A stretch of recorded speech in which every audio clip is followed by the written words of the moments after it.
So how did you get into knitting? When it's actually a little bit funny because when I was in elementary school, they started a knitting club at my school.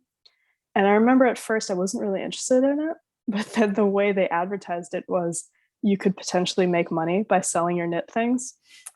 And I was like, wow, okay, I can make money. Let me get into this, not knowing that I wouldn't sell anything for like at least 10 years of knitting. So but I learned there and then I just kept knitting on and off all throughout school and I really loved it. It was always very like a calming hobby for me. Yeah, that's what I've definitely been hearing, like talking to people, is that the kind of calming kind of like thing that happens, just kind of like zoning into just knitting and not having to like think about what else is going on in the world when there's a lot of terrible things going on in the world at the moment. But Mhm. yeah, it's just like a calming kind of practice. Nice. So that's cool that your school did a like they had a like a was it like a knitting club or like a so was it like Yeah. outside kind of like your classes or was it like integrated to like a class or something? No, it was like an after school club and then you would just like come, you brought your own stuff and they taught us how to knit. So. Nice. That's cool. I don't think well they didn't have that when I was at school. So Mhm. how old so you were quite young, like teenagery kind of when you started? Yeah, I think even younger. I must have been like 12, I think. Do you remember what the first kind of thing you knitted was?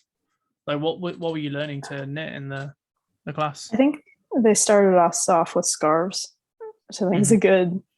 I think I didn't even finish mine. I think I like knit half of it and then sewed it into a little bit of a pouch because I don't think I wasn't very excited about having a scarf. Yeah, Uh, yeah. Well, you don't really need a scarf, I would guess, that much in California. Like a pouch is probably more handy yeah. than a scarf. Hmm. But nice. So were there many people in that little class or Yeah, I think a surprising amount of people were into it. It was like something like 30 people. wow. Yeah. Nice. But also, I mean, clubs weren't really a thing in elementary school. Like at least here in America, after school clubs sort of start in middle school and high school. Hmm. So I think a lot of people were excited about the idea of there being something. Gotcha. Because it was like Mhm. a the grown up kind of kid thing to do. Yeah. Nice. Mhm. That's cool. And then you kind of carried it on. Did you like just keep like chipping away at like knitting every now and again, or was it just like a constant hobby, or did you put it down for a little bit? I feel like it came and went in waves. There were times where I think in middle school, like I had a lot of free time. So I Mhm. was doing it pretty constantly. I got really into knitting socks, which I think was helpful because I think it's a really good project to learn techniques through. Mhm. And it wasn't, I think knitting right now is much trendier and there are a lot of pretty projects and stuff or pretty patterns out there.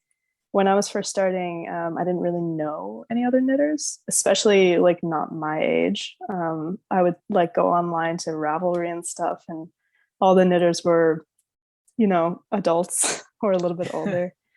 So Yeah. I was sort of just doing it in my free time. And then when I got into high school, I was just busy with school and stuff. So I did it a little bit less, but I was definitely keeping it up on and off. And then, Mhm. you know, like like everyone, when the pandemic hit, I picked it back up again and I got really into it. And that's Yeah. when I first started designing and stuff. So